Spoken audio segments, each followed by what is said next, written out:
ایک نہایت ہی قیمتی تحفہ ہوتی ہیں۔ میرے آقا صلی اللہ تعالیٰ علیہ وسلم کی بڑی صاحبزادی سیدہ زینب جب ہجرت کر کے مدینے میں آئی، اونٹ کے اوپر سے ان کو گھرایا گیا تھا، جس کی وجہ سے وہ حمل سے تھی، حمل گر گیا تھا، واپس مدینے میں آئی، بیمار رہنے لگی۔ 1 سال نہیں گزرا تھا، حضور پاک کے سامنے وفات پا گئی۔ خود جنازہ پڑھایا، اپنی بیٹی کو دفن کیا۔ جنگ بدر میں گئے ہیں، اپنی بیٹی رقیہ کو حضرت عثمان کے نکاح میں دیا تھا۔ حضرت عثمان سے کہا رقیہ بیمار ہے، میری بیٹی کی تیمارداری میں لگے رہو، میں بدر میں ہوں، جنگ بدر میں رہے۔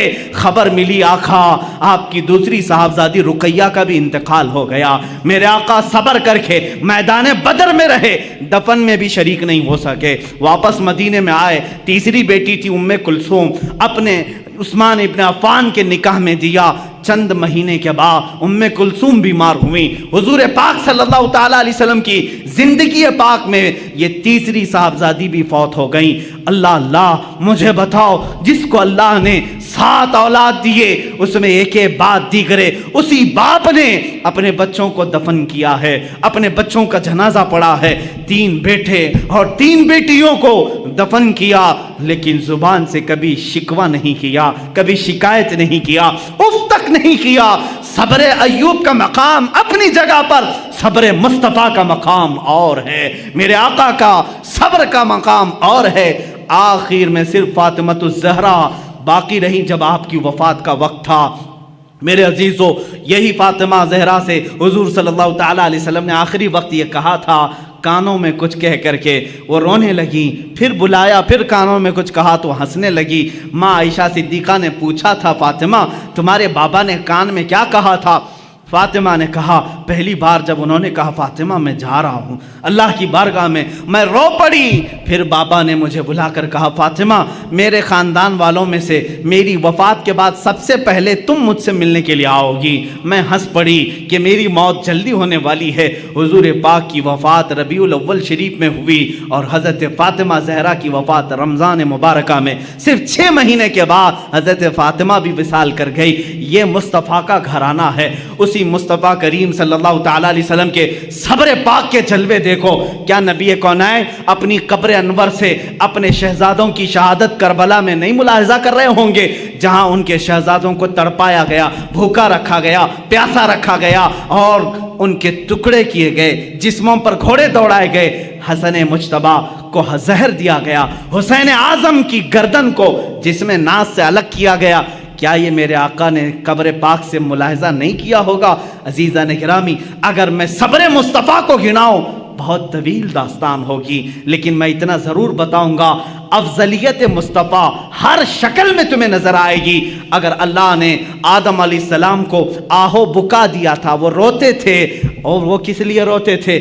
آدم علیہ السلام اپنی اس بات پر روتے تھے جو آپ نے گندم کھایا تھا جنت میں، درخت کا پھل کھایا تھا، اس بات پر 300 سال روتے رہے، لیکن مصطفیٰ بھی روتے رہے، زندگی پر روتے رہے، لیکن کس کے غم میں روتے رہے؟ امتی امتی امتی امتی کہتے کہتے روتے رہے۔ یہ ناز الگ ہیں، اسی لیے امام اہل سنت نے کہا ہے، اللہ کیا جہنم اب بھی نہ سرد ہوگا، رو رو کے مصطفیٰ نے دریا بہا دیے ہیں۔